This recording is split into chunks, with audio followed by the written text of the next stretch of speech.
إن الحمد لله نحمده ونستعينه ونستغفره ونعوذ بالله من شرور أنفسنا ومن سيئات أعمالنا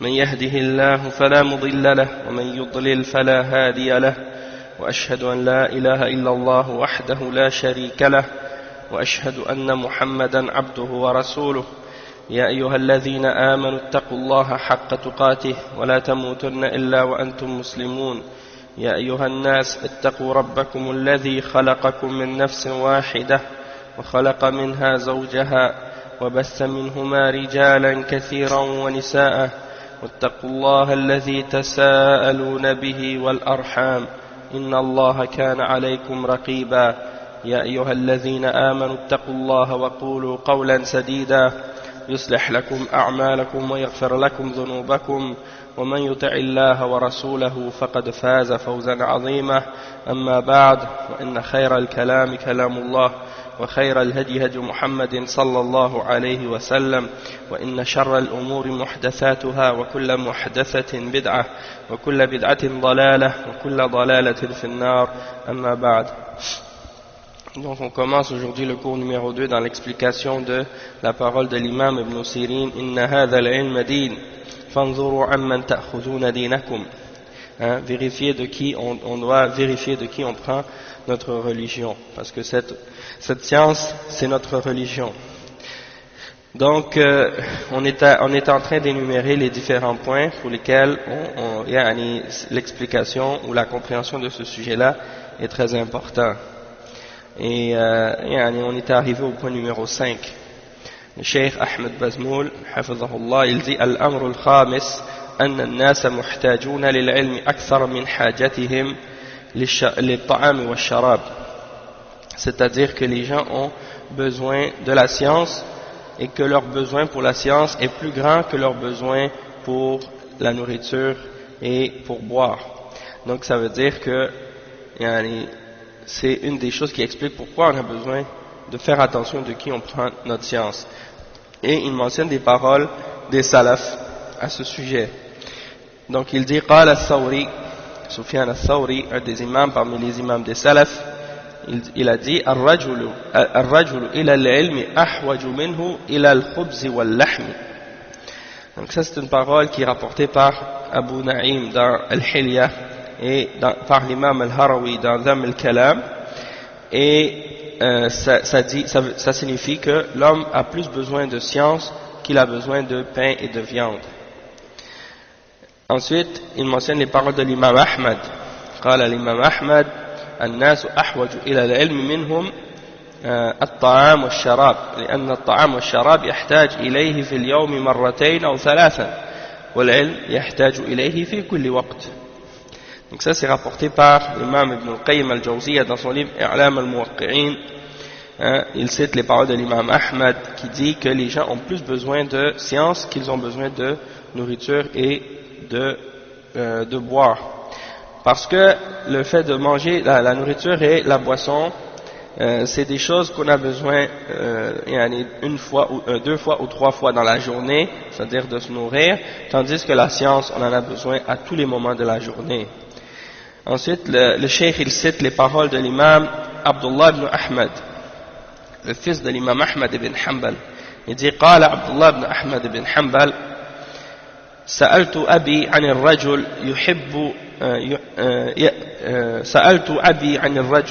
يجب عليه طلب العلم فقال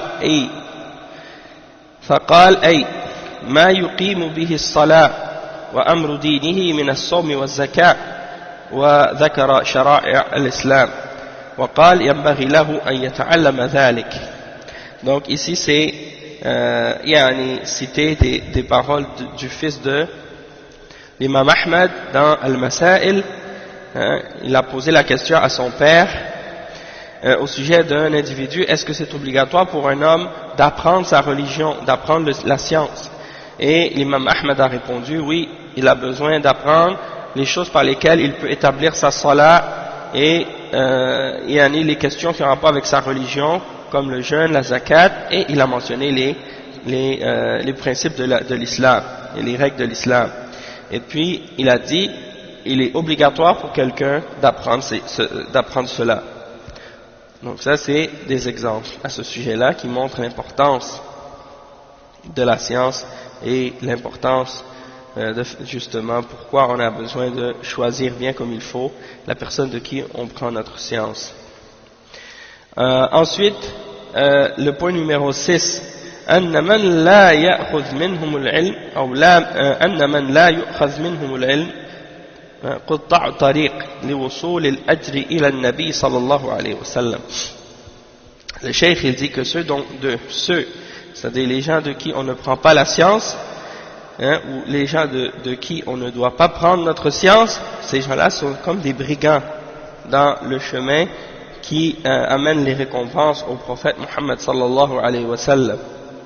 C'est-à-dire que les gens de bid'a, c'est des gens de qui on ne doit pas prendre notre science, et ces gens-là, ils font en sorte que nos récompenses, les récompenses qu'on fait, le prophète sallallahu alayhi wa sallam n'en reçoit pas. Il ne reçoit pas le fruit ou la cause de ces bonnes actions-là. Dans le sens que, comme on le sait, le prophète sallallahu alayhi wa sallam a dit que toute personne qui fait un bien ou qui appelle à un bien, eh ben, il a la récompense de tous ceux qui l'ont suivi dans ce bien. Donc, le prophète Muhammad sallallahu alayhi wa sallam, il a la récompense pour chacun d'entre nous, chacun d'entre les musulmans, chacun des membres de la Ummah qui pratiquent quelque chose de l'islam.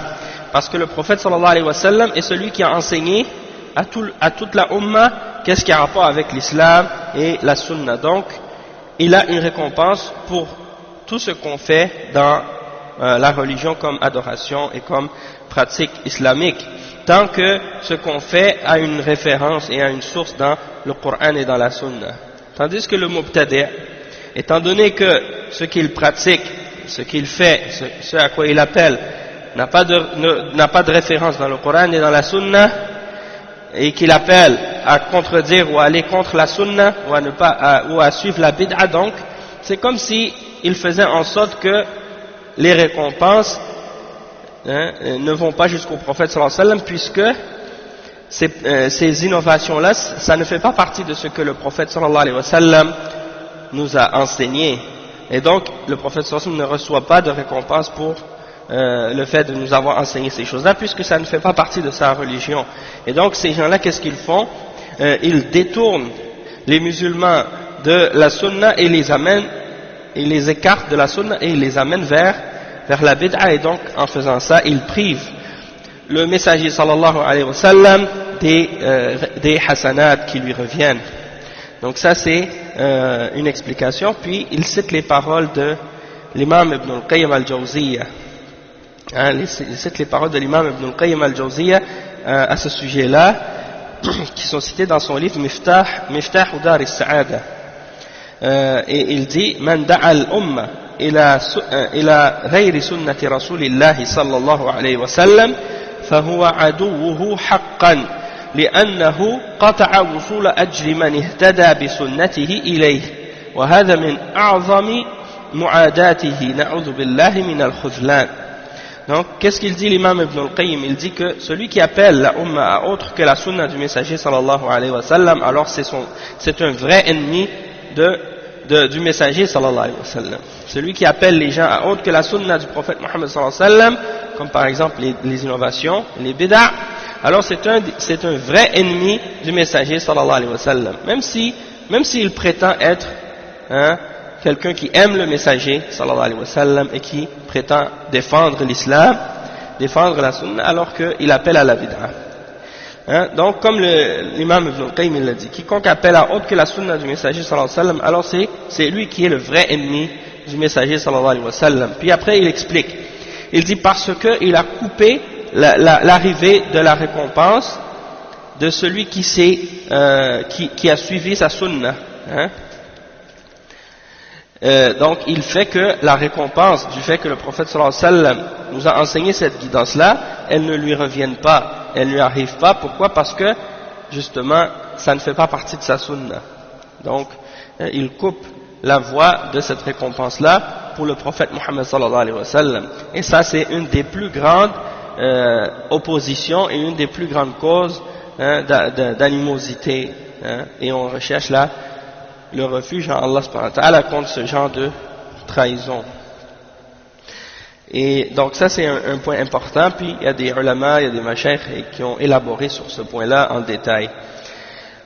Dans d'autres, bien entendu, dans d'autres livres. Le cheikh il dit comme point numéro 7, أن الخطأ في العلم يتسبب عنه ضرر كبير جدا ومفسدة بالغة.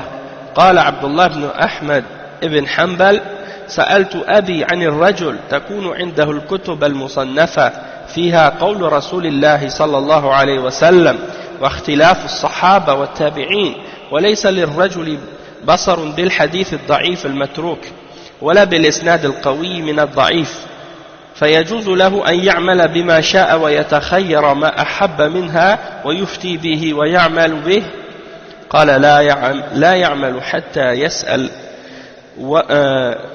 قال لا يعمل حتى يسأل قال لا يعمل حتى يسأل ما يؤخذ به منها فيكون يعمل على أمر صحيح يسأل عن ذلك أهل العلم. Donc ça c'est une parole qui est rapportée par l'imam Al-Khatib Al-Baghdadi dans son livre Al-Faqih ou Al-Mutafaqih. Qu'est-ce que ça dit? En fait c'est le point numéro 6 qu'on est en train d'expliquer, et c'est que l'erreur dans la religion, elle a des conséquences très graves, et elle amène des méfaits très sévères. Et il mentionne les paroles de l'imam Abdullah ibn Ahmad ibn Hanbal, c'est-à-dire le fils de l'imam Ahmad, qui dit: j'ai posé la question à mon père au sujet d'un homme qui a des livres, qui a des livres avec lui. Et dans ces livres, il y a la parole du messager sallallahu alayhi wa sallam, ainsi que les divergences des sahaba et des tabi'in. Mais cet homme n'a pas de compréhension des hadiths, et il ne peut pas distinguer entre le hadith qui est faible et qui est laissé, ni entre la chaîne de transmission qui est forte ou qui est celle qui est faible. Donc le fils de l'imam Ahmad, il demande à son père: est-ce qu'il est permis à celui-là d'appliquer ce qu'il veut et de choisir ce qu'il aime parmi ces choses qu'il a dans ses livres et de donner des fatwas et d'appliquer cela? Et l'imam Ahmad a répondu: il ne doit pas l'appliquer jusqu'à ce qu'il demande qu'est-ce qu'on peut prendre de ces livres, qu'est-ce qu'on peut prendre dans ces livres, et donc il va agir par la suite selon ce qui est authentique, et il doit demander cela aux hommes de science. Donc c'est pas juste de prendre tout ce que tu trouves dans un livre si tu peux pas distinguer entre qu'est-ce qui est authentique et qu'est-ce qui n'est pas authentique. Donc ça c'est très important, parce que comme le point le mentionne ici, c'est que l'erreur qu'on peut faire dans la religion et dans la science, c'est beaucoup plus grave qu'une erreur dans un autre domaine, comme on va le voir. Cheikh il dit: قال الإمام ابن تيمية رحمه الله: مسلم أنه لا يسوغ استماع كل قول. Ça c'est rapporté dans le livre Al-Istighatha fi ar-Radd ala al-Bakri, les paroles de l'imam Ibn Taymiyyah.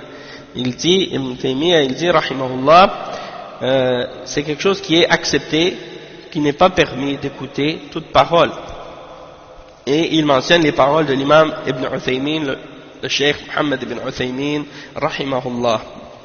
قال الشيخ ابن عثيمين: الغلط في أمور الدين والغلط في العلم الشرعي ليس كالغلط في الأمور الأخرى، وإن كان الغلط في كل شيء مرفوض ومصيبة، ولكن الغلط في أمور الشرع وفي أمور الدين يترتب عليه ضرر عظيم بالنسبة للأمة.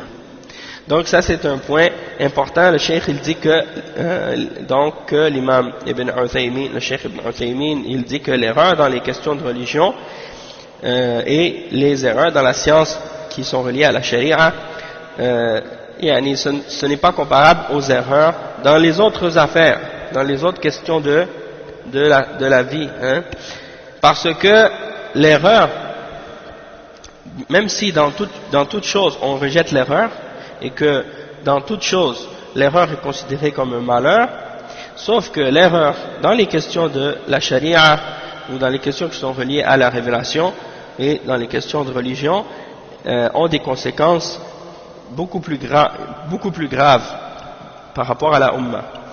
Donc, ça c'est rapporté dans le livre Wasaya wa Tawjihat li Tullab al-Ilm. Donc ça c'est un point important que l'imam Ibn Uthaymin a mentionné.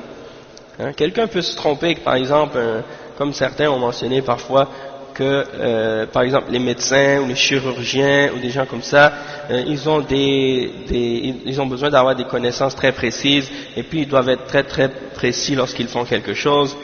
Bien entendu, yani, ça c'est vrai, mais yani, comme le Cheikh Ibn Uthaymin il le dit maintenant, les erreurs que quelqu'un peut faire dans la religion c'est beaucoup plus grave que ça. Même si tu dis qu'un chirurgien est en train de faire une opération à cœur ouvert ou quelque chose comme ça, les conséquences, c'est sûr que ça peut être grave pour la personne, mais yani, les conséquences de quelqu'un lorsqu'il fait une erreur dans la religion, ça peut amener des gens soit au paradis ou soit en enfer. Et donc ça c'est beaucoup plus grave que les malheurs qui peuvent atteindre quelqu'un dans la dunya, puisque ça c'est quelque chose, la religion c'est quelque chose qui a rapport avec ton akhira, ton au-delà, et ça c'est l'éternité. Donc les erreurs qui ont rapport avec la religion sont beaucoup plus dangereuses et beaucoup plus graves. Le point numéro 8, le cheikh il dit al-amru al-thamin idha lam yatamayyiz man yu'khadh anhu al-ilm mimman la yu'khadh anhu al-ilm غابت المرجعية الصحيحة التي يتلقى عنها العلم فعامة الناس لا يميزون بين الحق والباطل وبين الصواب والخطأ فإذا رجعوا إلى غير أهل العلم أفتوا بلا علم فضلوا وأضلوا. قال ابن سيرين لم يكونوا يسألون عن الإسناد فلما وقعت الفتنة قالوا سموا لنا رجالكم فينظر إلى أهل السنة فيؤخذ حديثهم وينظر إلى أهل البدع فلا يؤخذ حديثهم. Donc, yani, ça c'est le 8e point. Il dit que si on ne peut pas distinguer, si on ne peut pas distinguer ou si on ne distingue pas entre les gens de qui on doit prendre la science et les gens de qui on ne doit pas prendre la science, alors dans ce cas-là, la référence authentique est perdue, elle va être absente.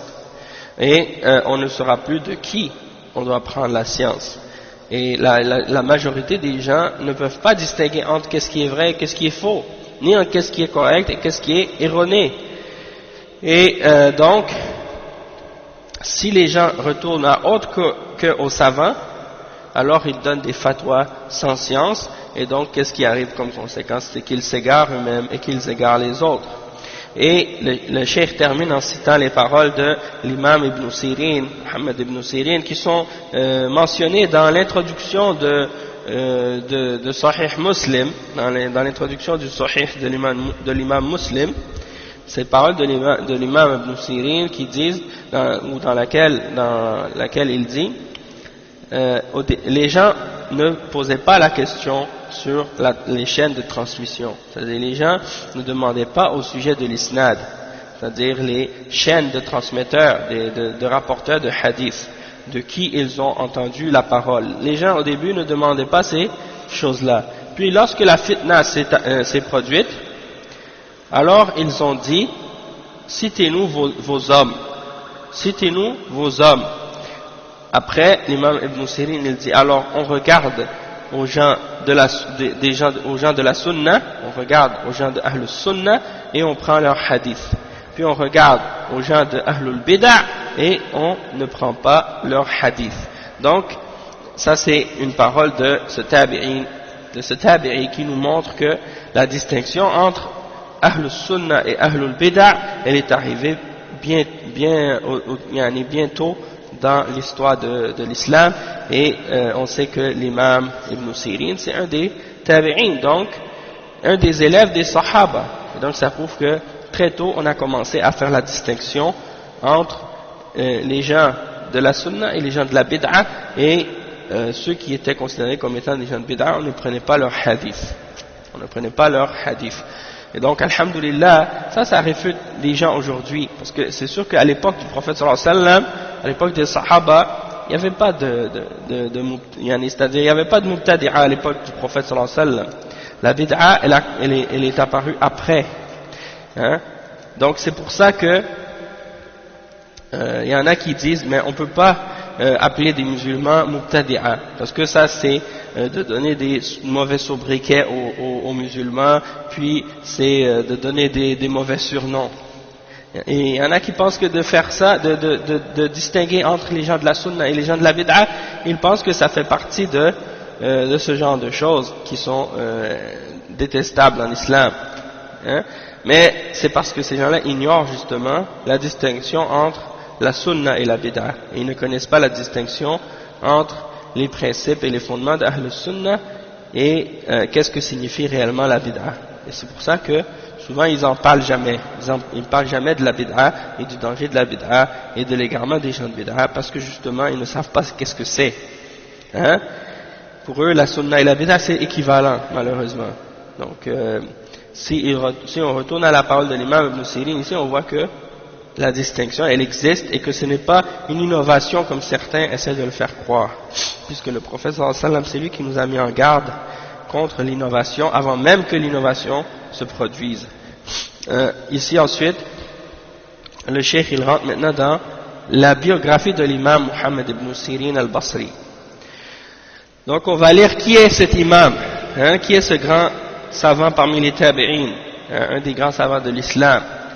Donc, en premier, il explique son nom, sa kunya et son lien, c'est-à-dire son origine, sa parenté, son nasab, comme on dit en arabe.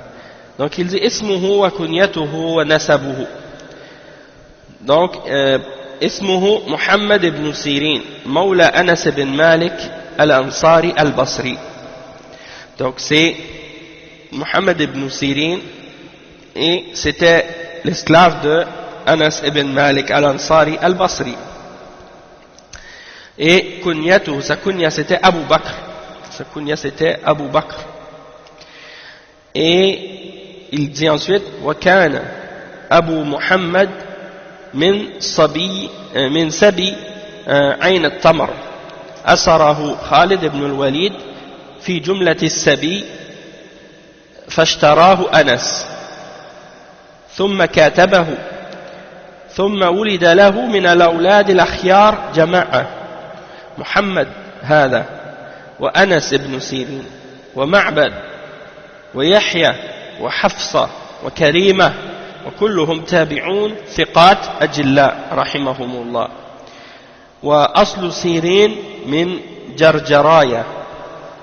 Donc il dit que le cheikh explique que le père de Muhammad, c'est le père de Muhammad ibn Sirin, c'est-à-dire Sirin, celui qui s'appelait Sirin, il avait été pris prisonnier, il avait été fait prisonnier par Khalid ibn Walid à un endroit qui s'appelle Ayn al-Tamr.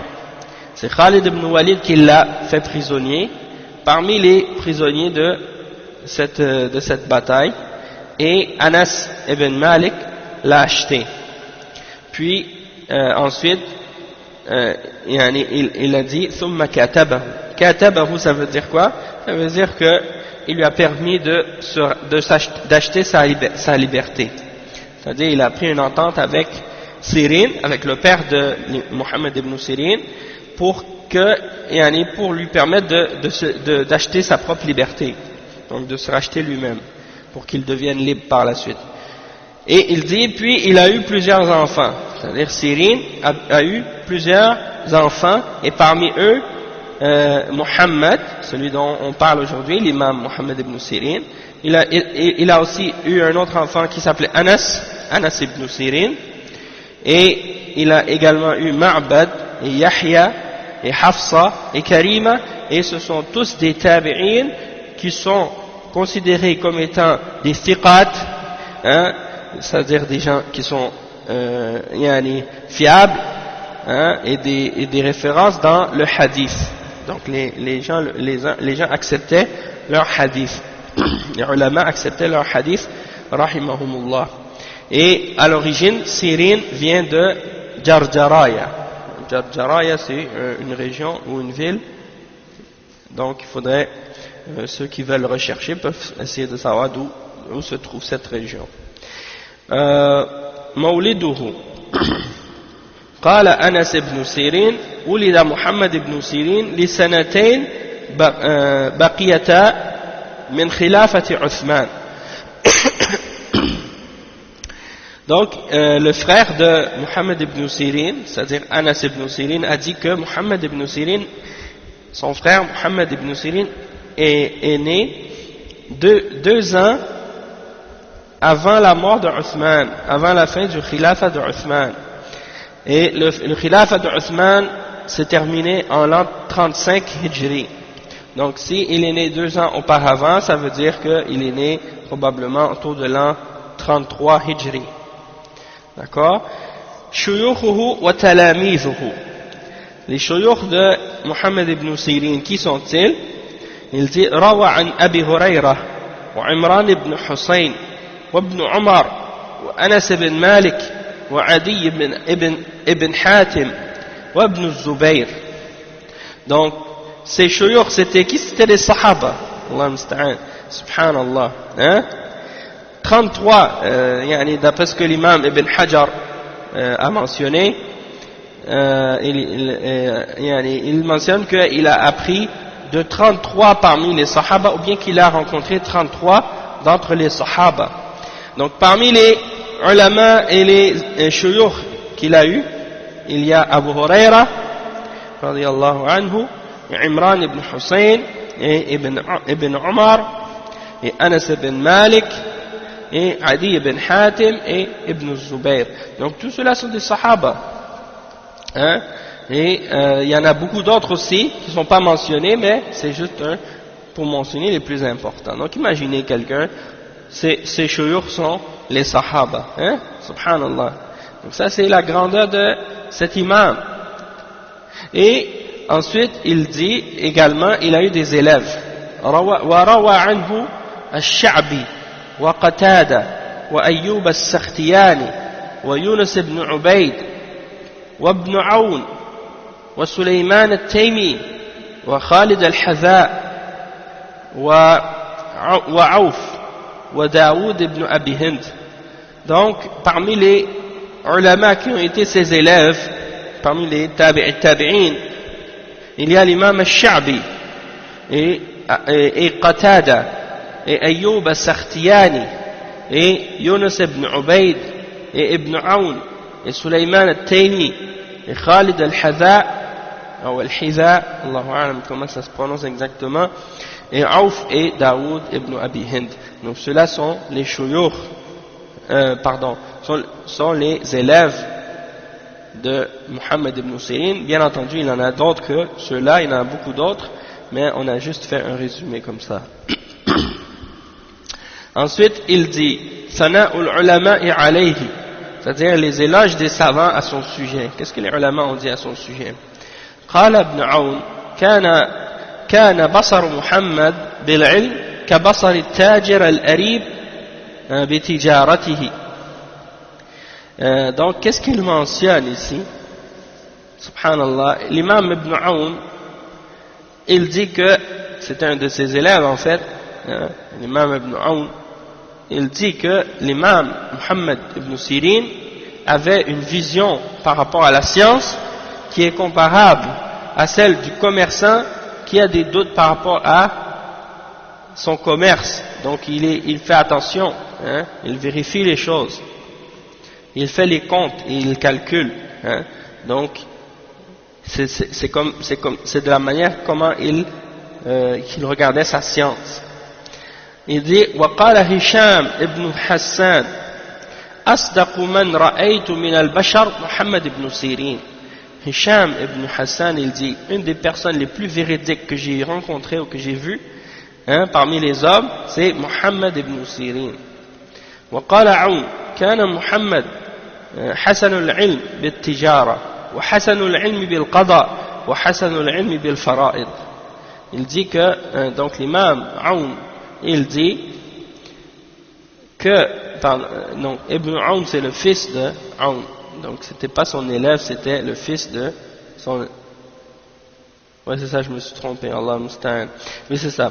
Donc j'avais dit Ibn Aoun. Ibn Aoun c'est un des ulama, un des imams. Et Aouf c'était son imam, c'était son élève. Donc qala Aouf, kana Muhammad, donc il dit que l'imam Muhammad ibn Hassan, Muhammad ibn Sirin était Hassan al-ilm bit-tijara. Donc il avait une bonne connaissance dans le commerce. Il avait une bonne connaissance également dans le jugement, tout ce qui a rapport avec le droit et le jugement. Et il avait une bonne connaissance dans l'héritage. وقال مورق العجلي ما رأيت رجلا أفقه في ورعه ولا أروع في فقهه من محمد. Donc encore une fois c'est une éloge de la part de cette personne, yani ce grand alim aussi. Il dit je n'ai jamais vu quelqu'un de plus savant dans son wara', dans sa piété, et de plus pieux dans sa connaissance et dans sa compréhension que Muhammad. Il dit وقال أبو عبد الله أحمد بن حنبل محمد بن سيرين من الثقات.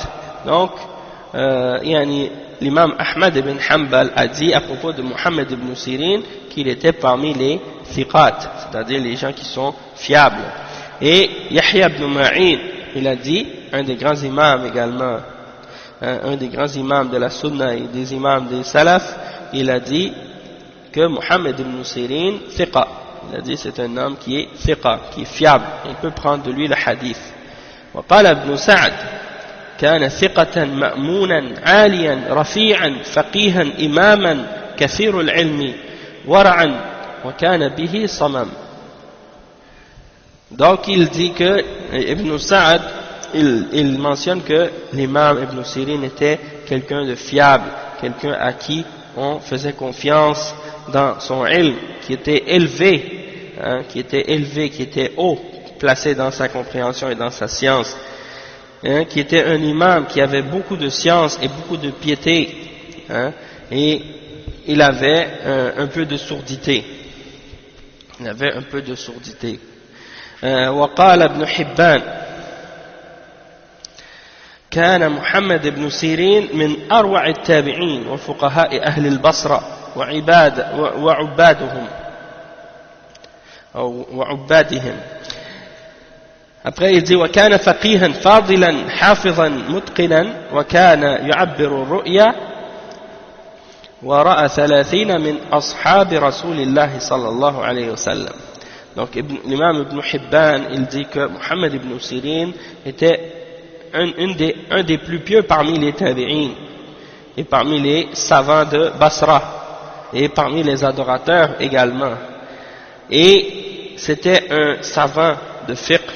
Également il avait une compréhension et il était un homme de mérite et quelqu'un qui mémorisait et qui maîtrisait également sa science, et également il expliquait les rêves et il a vu 30 d'entre les sahaba du messager sallallahu alayhi wa sallam, comme je disais tout à l'heure. Donc ça c'est les paroles de l'imam Ibn Hibban.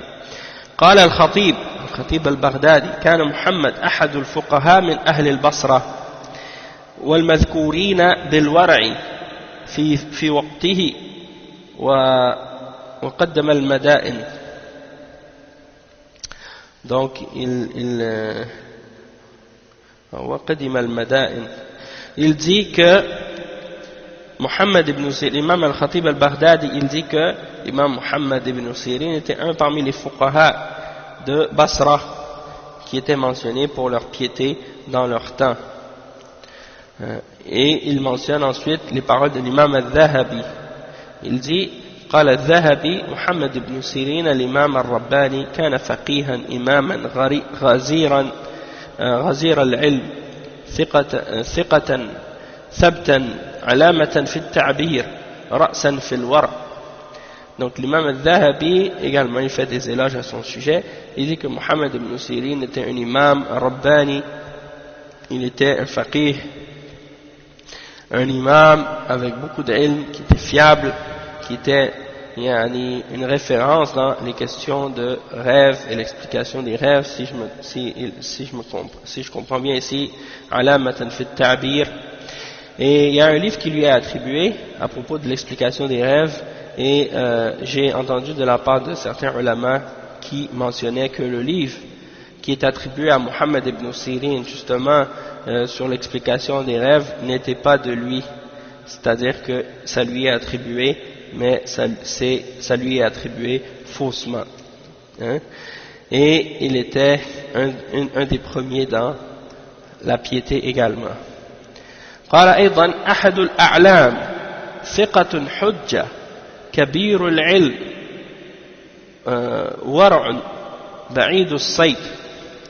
Il dit également que c'était un parmi les a'lam, donc c'est un parmi les grands savants connus, une des références dans la science, quelqu'un de fiable, qui était une autorité dans sa science, qui avait une grande connaissance, qui était d'une grande piété également, et qui avait une notoriété qui dépassait les frontières, comme on dit. Il était connu et sa notoriété et sa réputation allaient loin.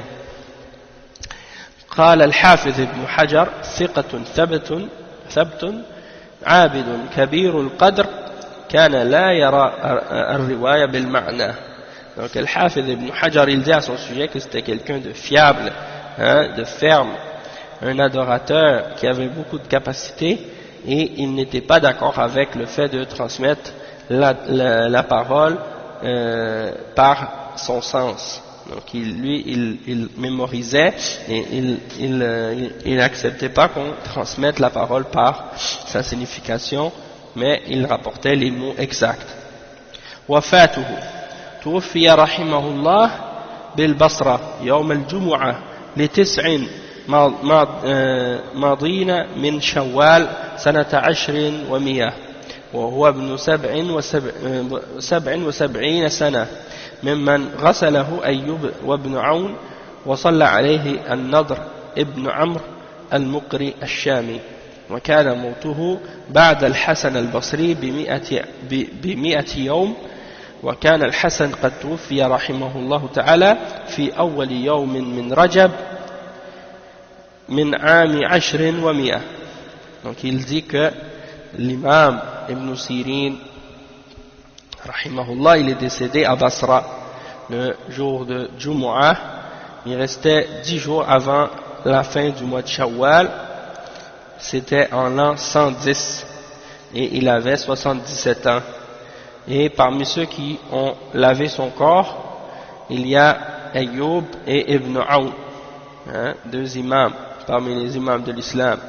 Et celui qui a prié sur lui pour la janaza, c'était An-Nadr ibn Amr, le récitateur de la Syrie, du Sham. Et sa mort est arrivée après la mort de Al-Hassan al-Basri, 100 jours après, c'est-à-dire 100 jours, il est mort 100 jours après la mort de Al-Hassan al-Basri, et Al-Hassan al-Basri était mort le premier jour du mois de Rajab de l'année 110.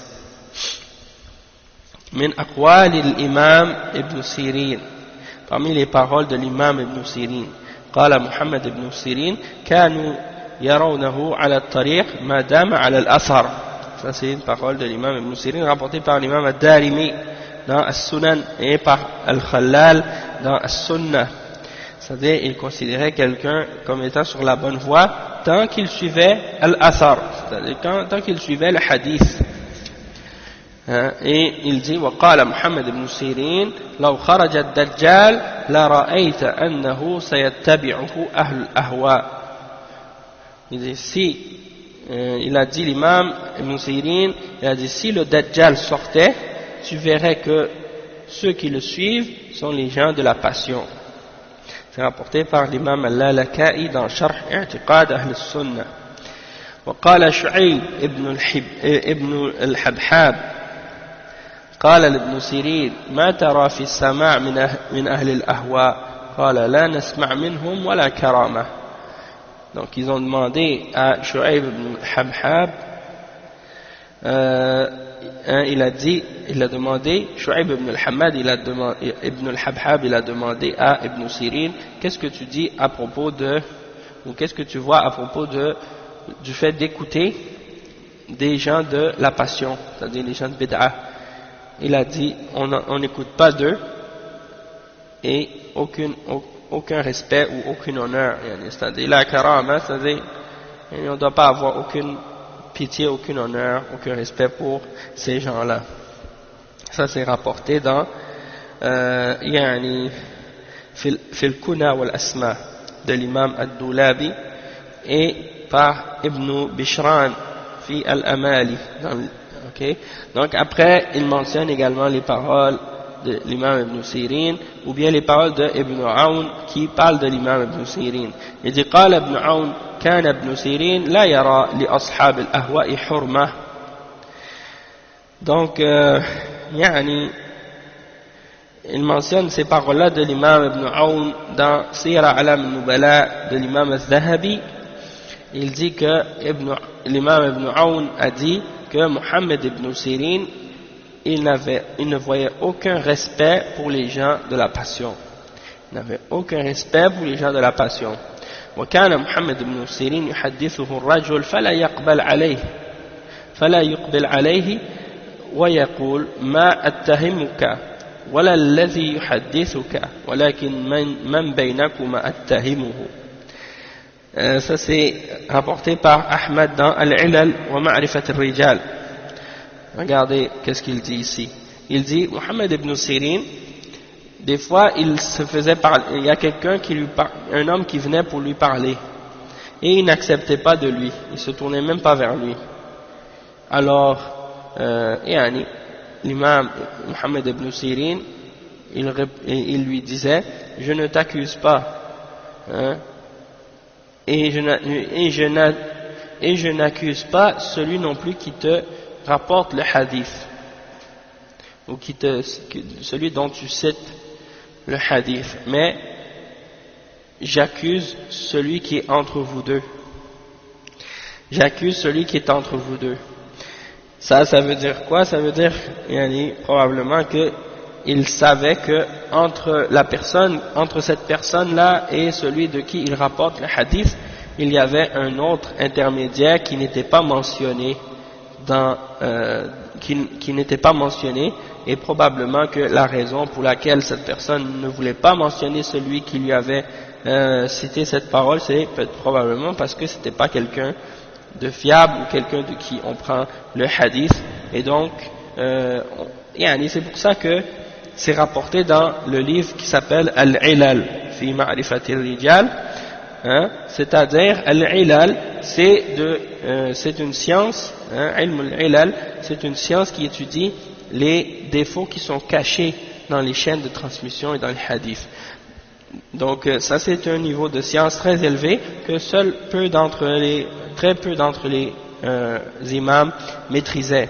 Et Mohammed ibn Sirin donc fait partie de ces grands ulama qui connaissaient ces choses-là, et donc quand il voyait quelqu'un rapporter une parole, il sait que cette parole-là il ne l'a pas entendue directement de la personne de qui il prétend, et donc il dit c'est pas toi que j'accuse, ni celui de qui tu transmets cette parole, mais j'accuse celui qui est entre vous deux.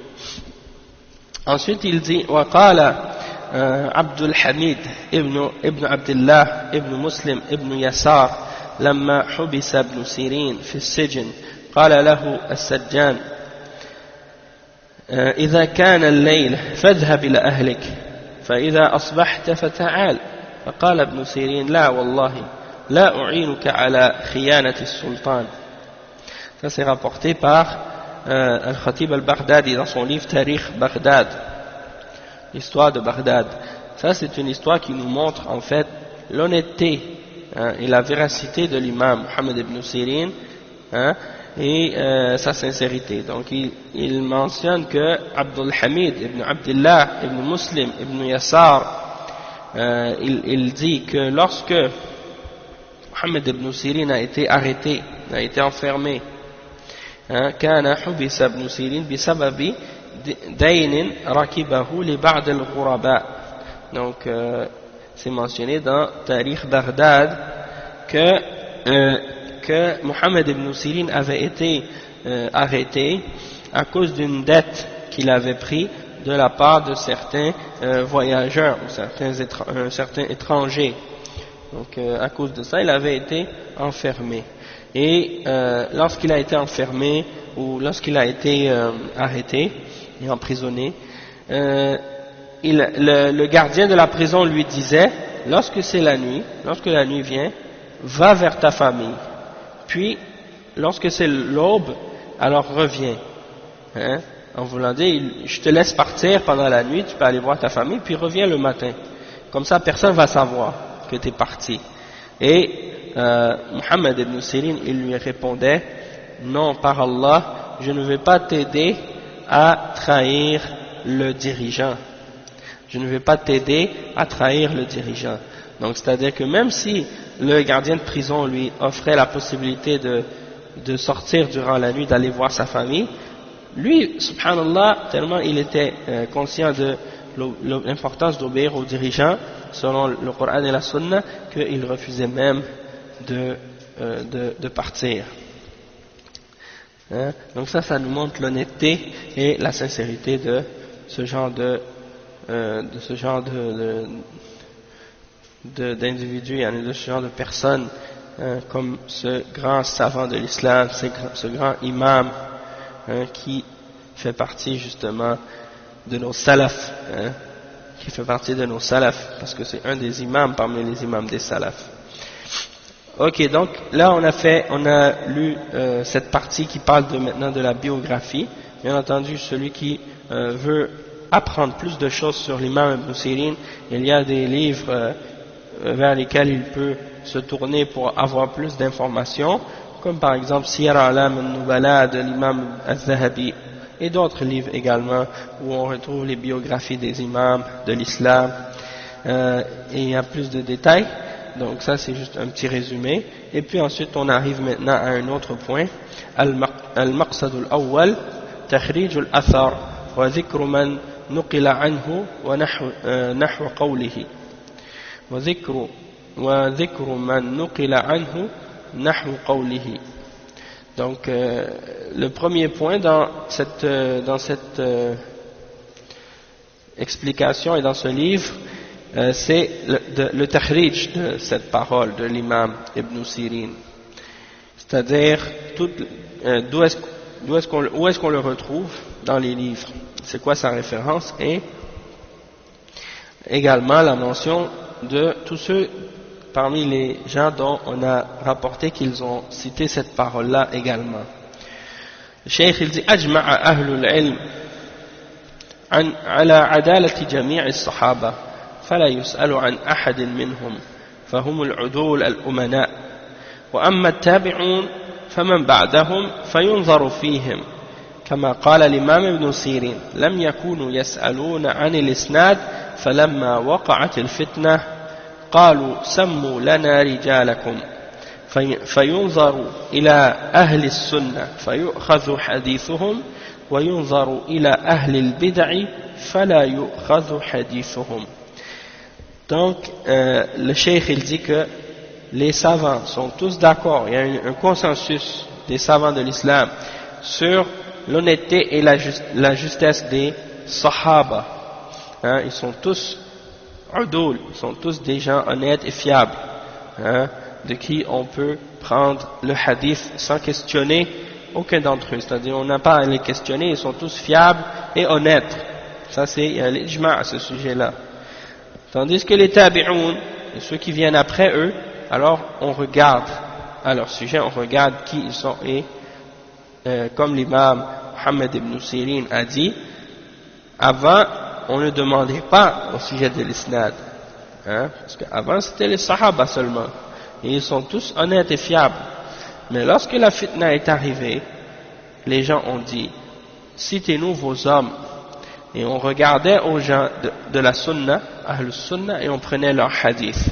Et on regardait aux gens de Ahlul Bid'a et on ne prenait pas leur hadith. On a déjà mentionné que ça vient c'est dans l'introduction de Sahih Muslim. ويعتبر الإمام محمد بن سيرين رحمه الله من أوائل من فتش الأسانيد وميز الرواة. Donc l'imam Ibn Sirin est considéré parmi les premiers qui ont inspecté les chaînes de transmission et qui ont distingué entre les narrateurs. Donc c'est lui un des premiers qui a fait ça. قال ابن رجب وابن سيرين هو أول من انتقد الرجال وميز الثقات من غيرهم وقد روي عنه من غير وجه أنه قال إن هذا العلم دين فانظروا عمن تأخذون دينكم.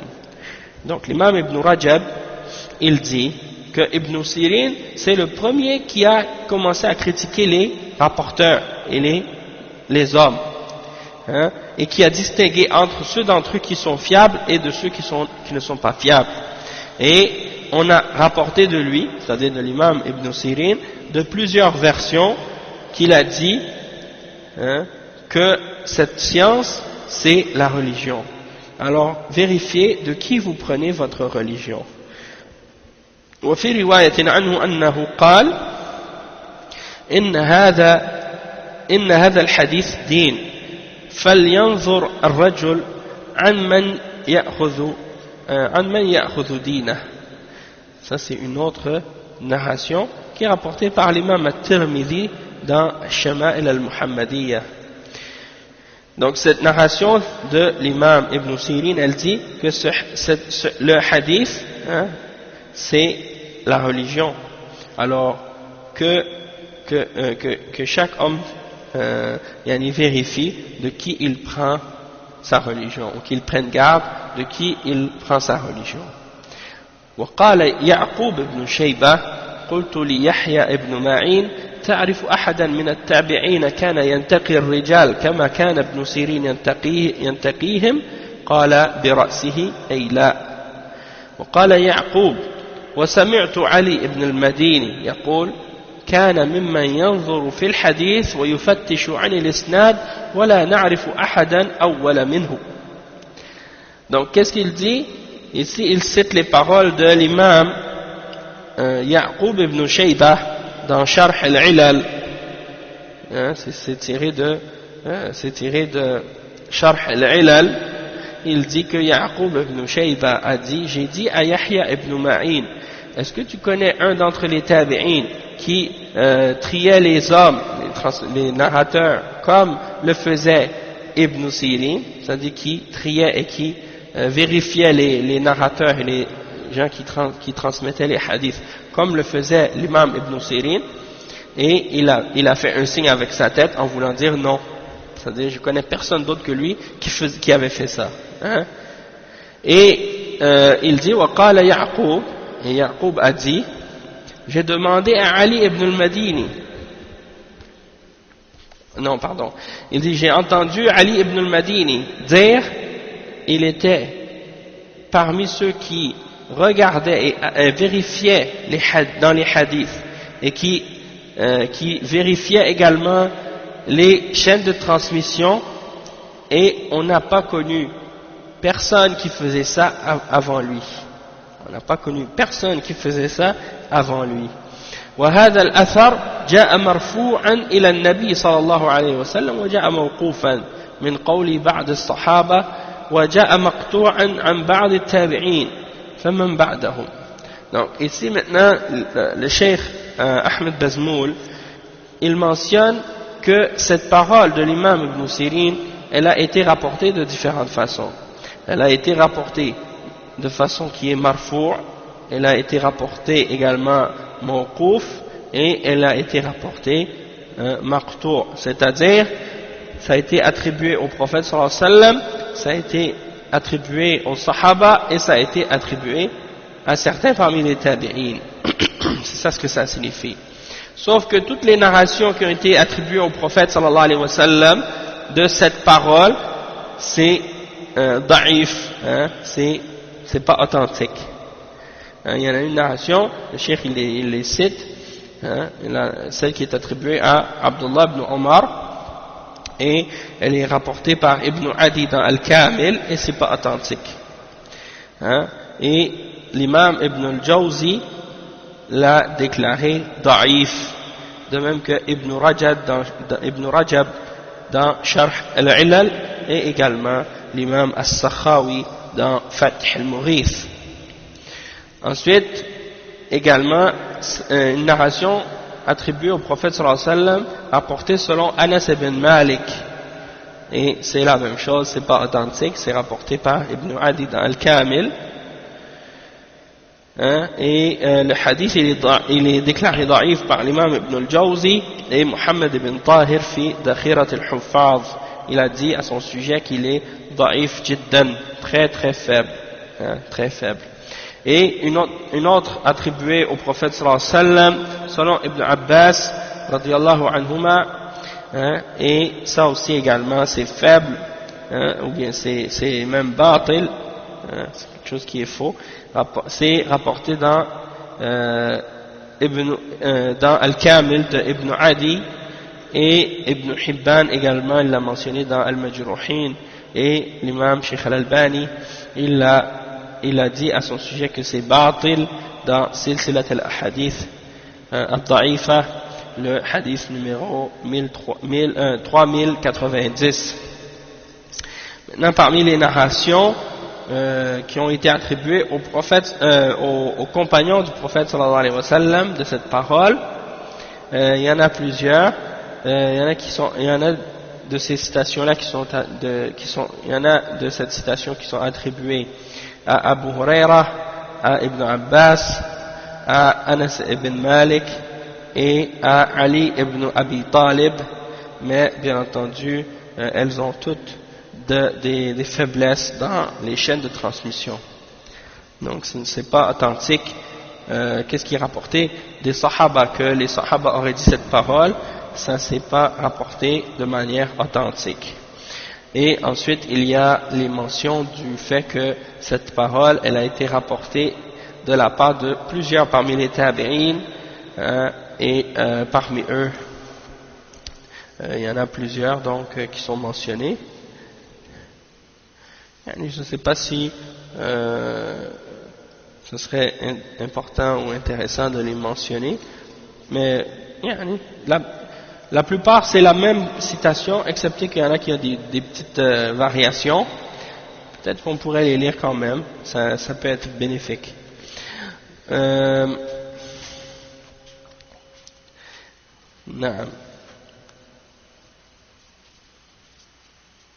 Bon, certaines d'entre elles sont rapportées de façon qui ne sont pas authentiques, tandis qu'il y en a d'autres qui sont authentiques. Donc, premièrement, il y a celle qui est attribuée à Al-Hassan ibn Abi al-Hassan Yasar Abu Sa'id al-Basri. Il dit: قال الحسن إن هذا العلم دين فانظروا عمن تأخذون دينكم. Donc ça c'est attribué à Al-Hassan ibn Abi al-Hassan, qui est mort en l'an 110. On lui a attribué cette parole, sauf que Ibn Hibban il mentionne ça dans Al-Majruhin, dans son livre Al-Majruhin, et il dit que c'est une isnad qui est daïf. La même chose pour Anas ibn Sirin, le frère de l'imam Muhammad ibn Sirin, qui est mort en 118 Hijri. Il dit: قال حماد بن زيد دخلنا على أنس بن سيرين في مرضه فقال اتقوا الله يا معشر الشباب وانظروا عمن تأخذون هذه الأحاديث فإنها دينكم. Donc فإنها دينكم, pardon. Oui, c'est ça. Donc, il dit que ça s'est rapporté par Ibn Abi Hatim, fil Jarh wa Ta'dil, et dans son isnad, il dit, il y a des gens que n'a pas pu identifier. Ça veut dire quoi? Craignez Allah, ô vous les jeunes, et regardez de qui vous apprenez ces hadiths, parce que c'est votre religion. Ça c'est attribué au frère de Muhammad ibn Sirin. Makhul Abu Abdullah al-Shami al-Dimashqi, qui est mort 110 et quelques années après la mort du prophète, après la hijra, après la hijra du prophète Muhammad sallallahu alayhi wa sallam, et il dit وقال مكحول لا يؤخذ العلم إلا عن من شهد له بالطلب. Makhul il a dit on ne prend pas cette science excepté de qui on a témoigné qui a fait la quête de la science. C'est une chaîne qui est daïf également, rapportée selon Abu Naïm dans Al-Hilya. Et Al-Dahhak ibn Mahazim Abu al-Qasim al-Hilali, qui est mort après le 1er siècle. قال الضحاك بن مزاحم إن هذا العلم دين فانظروا عمن تأخذونه. Cette science est une religion, alors prenez garde de qui vous l'apprenez. Alors ça c'est rapporté par Ibn Abi Hatim dans Al-Jarh al-Ta'dil, selon Ibn Adi dans Al-Kamil. Et la même chose pour Abdullah ibn Zakwan, Abu Zinad al-Qurashi, qui est mort en l'an 130 Hijri. Il dit قال أبو الزناد أدركت بالمدينة 100 كلهم مأمون ما يؤخذ عنهم الحديث يقال ليس من أهله. Ça c'est rapporté par Muslim dans l'introduction du Sahih. Il dit j'ai rencontré à Médine 100 personnes à Médine, chacun d'entre eux est fiable, mais on ne prend pas de le hadith parce qu'on dit à leur sujet qu'ils ne sont pas des gens du hadith, ou qu'ils ne sont pas des gens de cette c'est-à-dire ils ne sont pas des gens de qui on peut prendre le hadith. Donc malgré que ça c'est une chose importante aussi, on voit que malgré que c'est des gens qui étaient à Médine, hein, et qui étaient fiables, mais les gens ne prenaient pas le hadith d'eux, parce que le hadith avait des gens bien spécifiques de qui on le prend, c'est pas de n'importe qui, hein. Et il mentionne ensuite les paroles de, oui, ça c'est tiré de l'introduction du Sahih de l'imam Muslim. Maintenant les paroles de Al-Qasim ibn Ubaydillah ibn Abdullah ibn Umar ibn al-Khattab al-Madani, qui est mort en l'an 130 lui aussi. C'est le fils de Al-Qasim, c'est le fils du fils de Abdullah ibn Umar, qui était le fils de Umar ibn al-Khattab. Donc c'est l'arrière petit-fils, si je ne me trompe pas, de Umar ibn al-Khattab. Ou bien l'arrière petit-fils.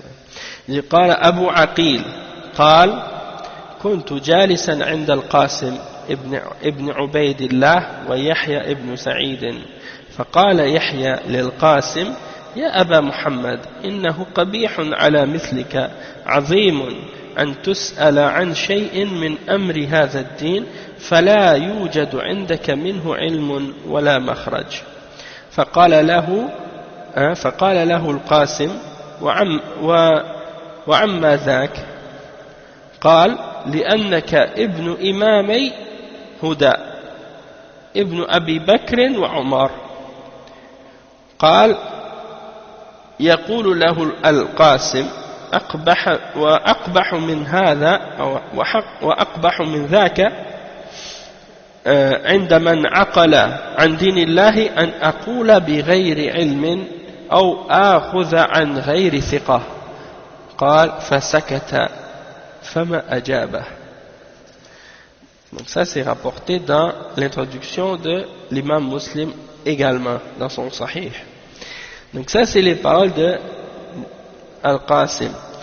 Abu Aqil a dit j'étais assis en présence de Al-Qasim ibn Ubaydillah et Yahya ibn Sa'id, et Yahya a dit à Al-Qasim Ya Aba Muhammad, c'est laid pour quelqu'un comme toi, et c'est quelque chose de grand, hein, de grave, qu'on te pose des questions sur quelque chose de la religion, puis que tu ne possèdes pas une science à son sujet ou quelque chose.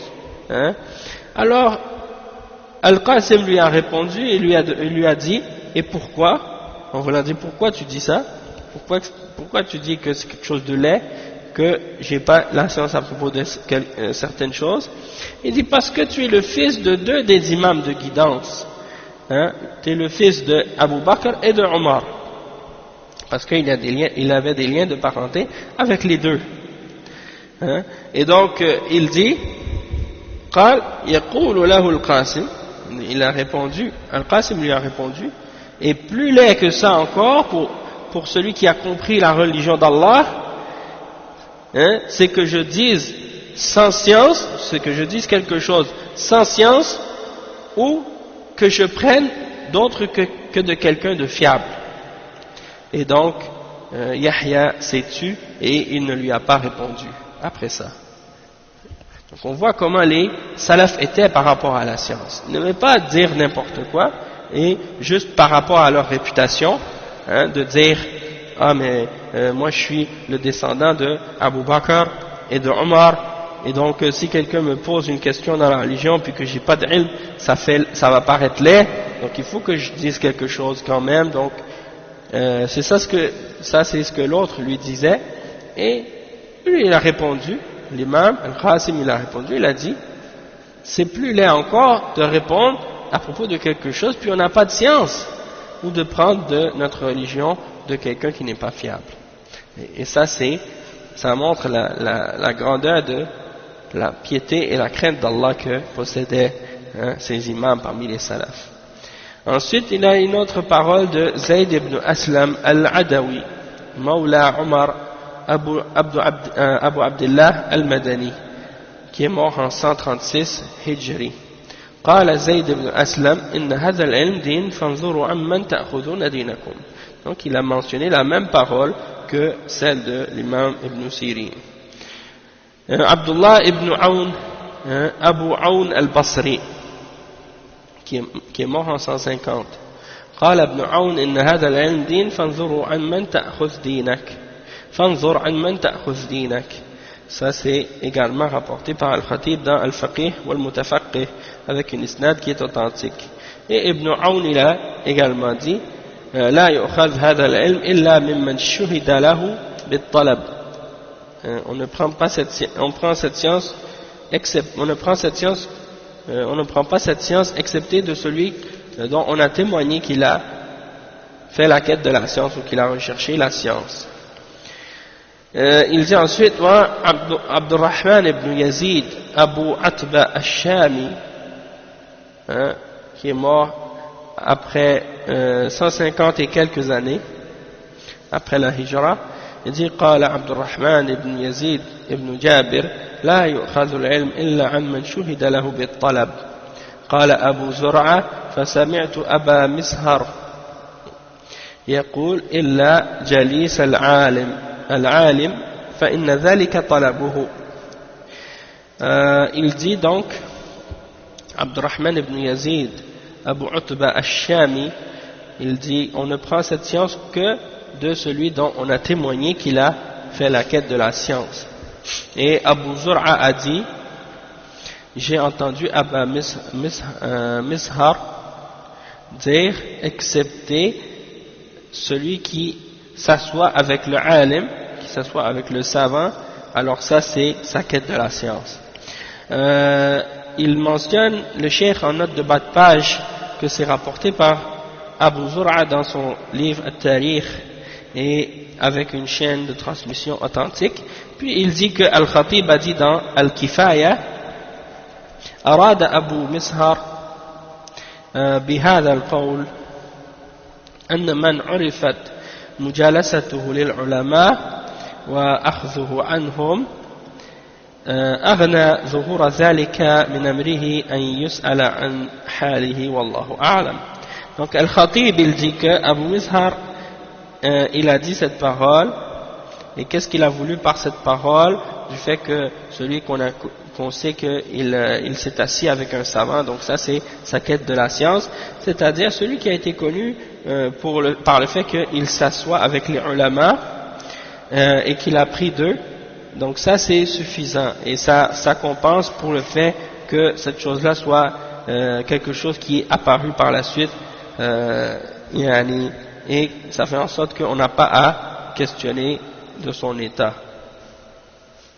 C'est-à-dire que il y a des gens qui sont probablement, qu'est-ce que ça signifie, wallahu a'lam, d'après ce que je comprends, c'est que il y a des gens qui sont connus comme étant des gens qui ont cherché la science, qui ont appris la science, et il y a d'autres personnes, ça n'a pas été connu par beaucoup de gens, mais c'est connu que cette personne-là est connue des ulama.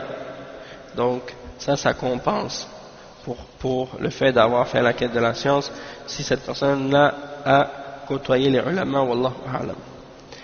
Après, le cheikh il dit wa Abdurrahman ibn Amr, Abu Amr al-Awza'i, l'imam al-Awza'i, il dit il est mort en l'an 157 Hijri. قال الأوزاعي خذ دينك عن من تثق به وترضى به. Ça c'est rapporté par Ibn Abi Hatim dans Al-Jarh al-Ta'dil avec une isnad qui est Hassan. Donc il dit, prends ta religion de celui en qui tu as confiance et que tu as agréé. وقال الأوزاعي اعلموا أن هذا العلم دين فانظروا ما تصنعون عمن تأخذون وبمن تقتدون ومن على دينكم تأمنون. Donc ça c'est rapporté par Ibn Asakir dans Tarikh Dimashq avec une isnad qui est faible.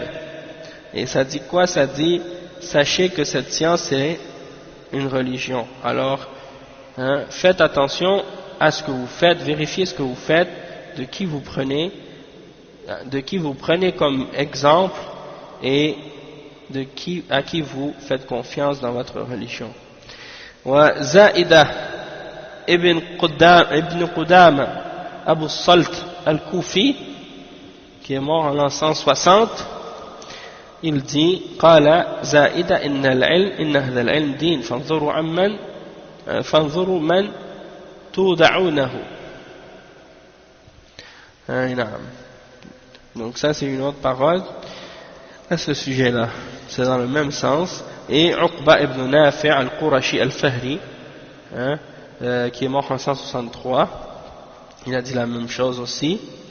Et كان يوصي بقوله يا بني لا تقبل الحديث عن رسول الله صلى الله عليه وسلم إلا من ثقة. Ça c'est rapporté par Ibn Abdel Bar dans At-Tamhid. Il dit qu'il donnait le conseil à son fils: ô mon fils, n'accepte le hadith du messager d'Allah sallallahu alayhi wa sallam que de celui qui est fiable. Et Malik ibn Anas, qui est mort en l'an 179 Hijri, dit قال مالك بن أنس إن هذا العلم هو لحمك ودمك وعنه تسأل يوم القيامة فانظر عمن تأخذه. Ça c'est rapporté par Ar-Ramzi.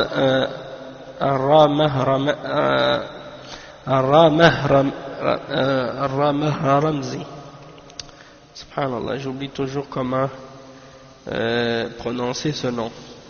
Et c'est dans Al-Muhaddith Al-Fasil, et c'est rapporté avec une chaîne de transmission qui est très faible. Ça dit quoi? Ça dit, cette religion, cette science, c'est ta chair et ton sang. Et tu vas être questionné sur ça au jour de la résurrection. Alors vérifie de qui tu l'apprends. Et ensuite, donc, il termine ça en mentionnant des paroles de l'imam Malik, justement, ici. Il dit Arsala Malik ibn Anas ila Muhammad ibn Matraf. Matraf. Il faut vérifier si c'est Matraf ou quoi exactement ici. Il dit Salamun alayk. فإني أحمد إليك الله الذي لا إله إلا هو أما بعد فإني أوصيك بتقوى الله ثم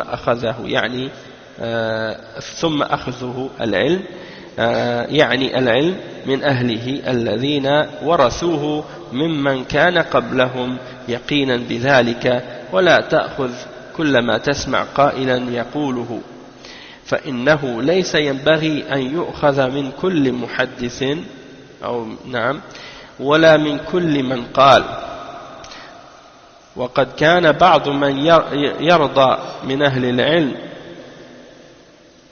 يقول إن هذا الأمر دينكم فانظروا عمن تأخذون عنه دينكم. Donc ça c'est également rapporté par Ibn Adi dans Al-Kamil avec une isnad qui est Hassan, que l'imam Malik a envoyé une lettre à Muhammad ibn Matraf.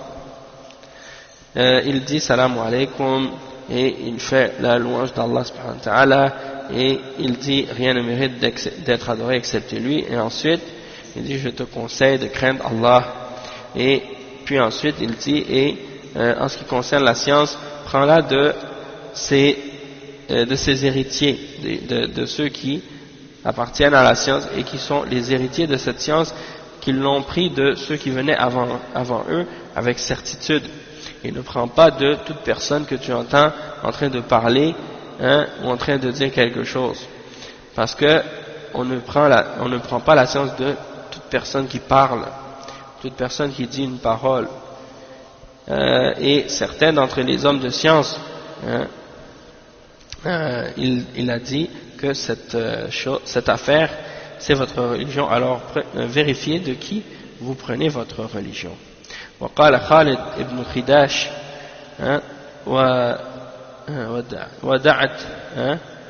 ودعت مالك بن أنس فقلت أوصني يا أبا عبد الله فقال تقوى الله وطلب العلم من عند أهله. Donc Khalid ibn Khidash, il dit j'ai fait mes adieux à Malik ibn Anas et je lui dis donne-moi un conseil.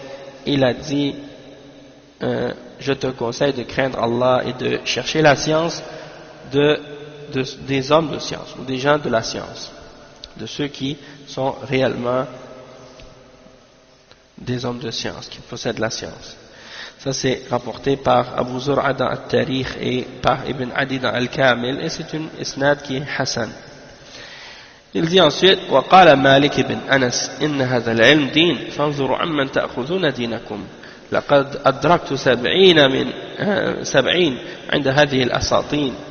وأشار إلى مسجد الرسول صلى الله عليه وسلم يقولون قال رسول الله صلى الله عليه وسلم فما أخذت عنهم شيئا وإن أحدكم لو ائتمن على بيت مال لكان به أمينا وإن أحدهم لو ائتمن على بيت مال لكان به أمينا إلا أنهم لم يكونوا من أهل هذا الشأن ويقدم علينا محمد بن مسلم ويقدم علينا محمد بن مسلم ابن عبيد الله ابن عبد الله ابن شهاب وهو شاب فنزدحم على بابه. Subhanallah. Donc il dit ça c'est rapporté par Al-Jawhari dans la Musnad de Al-Muwatta et Al-Khatib dans Al-Kifaya, et c'est une athar qui est sahih li ghayrihi. Donc il dit que Malik ibn Anas a dit que cette science c'est une religion, alors vérifiez de qui vous la prenez, de qui vous prenez votre religion. Il dit j'ai rencontré 70 parmi les hommes dans la mosquée du messager sallallahu alayhi wa sallam. Chacun d'entre eux dit le messager d'Allah sallallahu alayhi wa sallam a dit, et on ne prend rien de ça de leur part.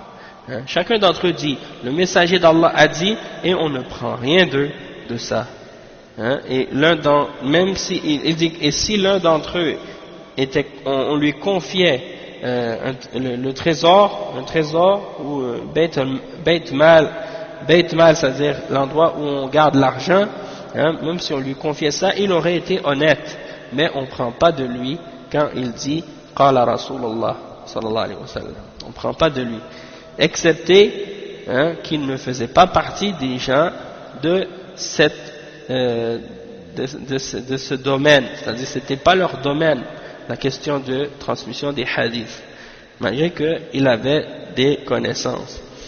Mais il dit que Muhammad ibn Muslim ibn Ubaydillah ibn Abdillah ibn Shihab, il venait, par contre il venait vers nous et il était tout jeune, et on se on se rassemblait tous ensemble, en foule, devant sa porte, pour attendre qu'il sorte pour prendre de la science de lui.